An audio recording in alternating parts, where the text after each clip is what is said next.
नमस्कार market participants. और आज के इस शानदार एक्सप्लेनर में हम डेटा की गहराइयों में उतरने वाले हैं और टेक्निकल एनालिसिस को देखने का नजरिया पूरी तरह से बदलने वाले हैं।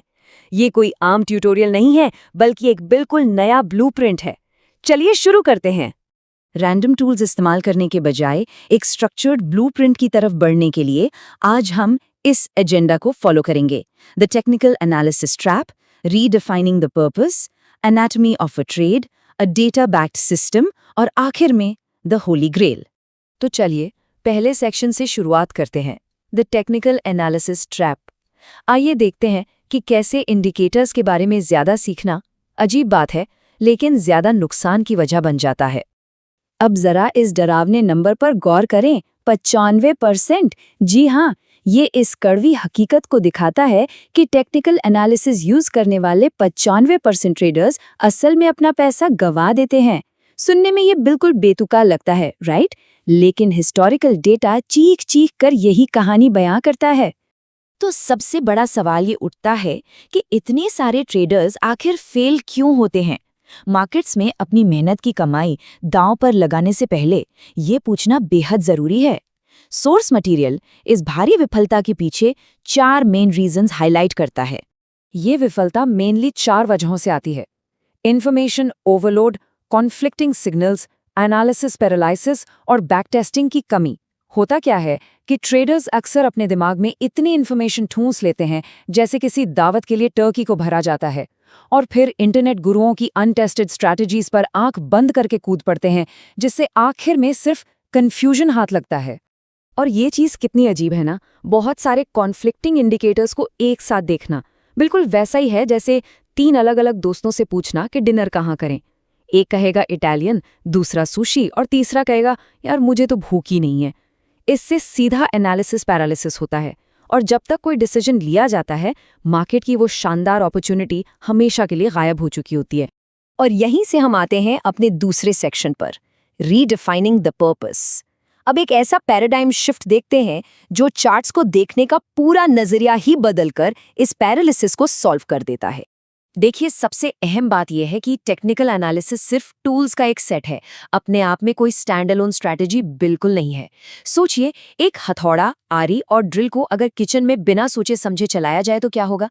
सिर्फ तबाही मचेगी। बिल्कुल वैसे ही बिना किसी पर्पसफुल ब्लूप्रिंट के टेक्निकल इंडिकेटर्स पूरी तरह से बेकार हैं।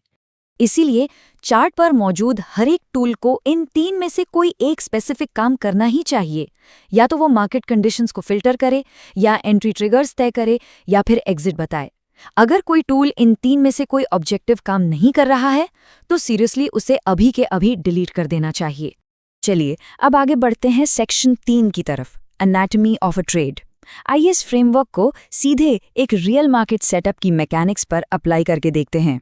इस टेबल से ये एकदम क्लियर हो जाता है कि हर टूल का अपना एक स्पेसिफिक जॉब कैसे होता है।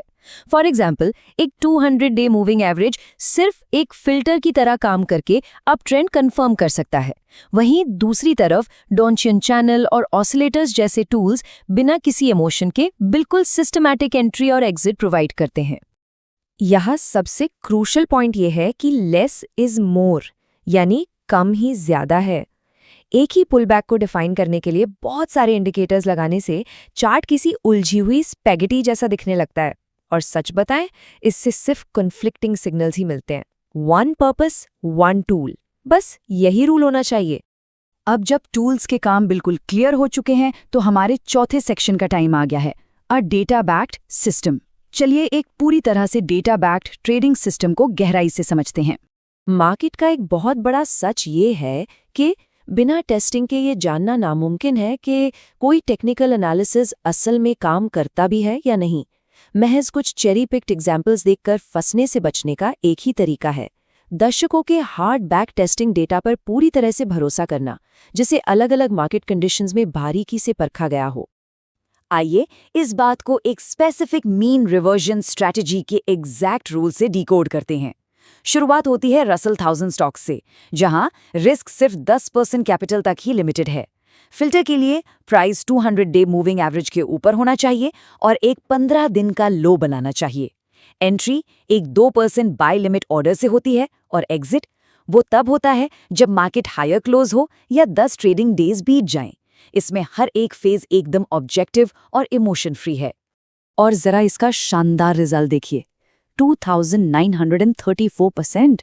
पिछले 25 सालों में इस स्ट्रिक्ट रूल बेस्ड सिस्टम ने इतने मैसिव रिटर्न्स जनरेट किए हैं। इसने 60% का विन रेट मेंटेन करते हुए S&P 500 को भी बुरी तरह पछाड़ दिया। ये साफ दिखाता है कि एक डेटा बैक्ड ब्लूप्रिंट कितनी बड़ी ताकत बन सकता है। लेकिन रुकिए, खराब मार्केट कंडीशंस के दौरान किसी सिंगल सिस्टम पर पूरी तरह डिपेंड रहना एक वल्नरेबिलिटी बन सकता है।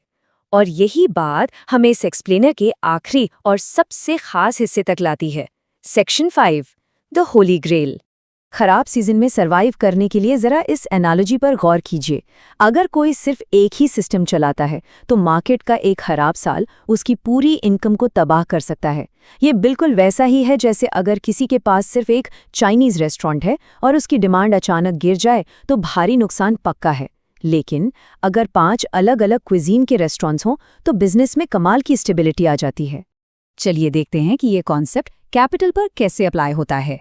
यहाँ कैपिटल को अलग अलग इंडिपेंडेंट सिस्टम्स में पूरी तरह बांटा गया है, 50% ट्रेंड फॉलोइंग में और 50% मीन रिवर्जन में। इस तरह के एलोकेशन से लूजिंग स्ट्रीक्स के झटके को काफी हद तक कुशन किया जा सकता है और रिसेशन या ग्लोबल क्राइसिस जैसे मुश्किल वक्त में भी पोर्टफोलियो को सेफ रखा जा सकता है। ये एक असली गेम चेंजर है। तो आखिर में सब कुछ समझने के बाद एक पल निकालकर चार्ट्स का ऑडिट करना बनता है और इस सवाल पर गहराई से सोचने की जरूरत है। अगर हर टूल का एक स्पेसिफिक पर्पस होना चाहिए तो एवरेज ट्रेडर की स्क्रीन पर बनी कितनी लाइंस सिर्फ और सिर्फ शोर हैं? क्या इस्तेमाल हो रहे टूल्स किसी बैकटेस्टेड ब्लूप्रिंट का हिस्सा हैं या फिर एनालिसिस पैरालिसिस की एक पक्की रेसिपी? ये एक ऐसा सवाल है जो ट्रेडिंग की पूरी दिशा बदल सकता है। इस बारे में सोचकर जरूर देखिएगा।